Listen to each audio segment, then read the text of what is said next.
Harold the helicopter loves flying. Up in the bright blue sky, over the island of Sodor, he looks out for anyone in distress. Sometimes he delivers the mail.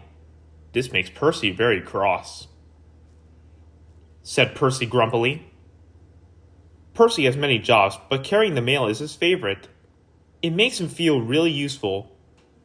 The next morning, Percy was happily pulling the mail train. He chuffed, but up ahead, there was trouble with the signal box. It was broken. The signal engineers did not know how long it would take to fix.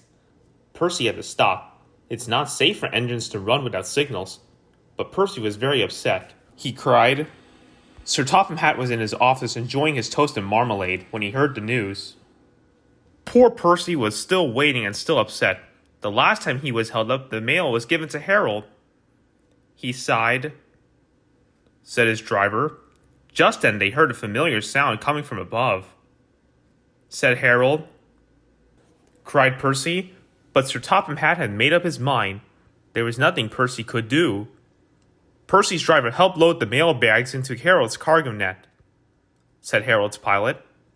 So they loaded all the mail into Harold's net at once, and the engineers continued to work on the signal. Just as they finished loading, a signal engineer cried out. He said, shouted Percy. But it was too late. Harold had already taken off. Percy watched the mail disappear. He was upset.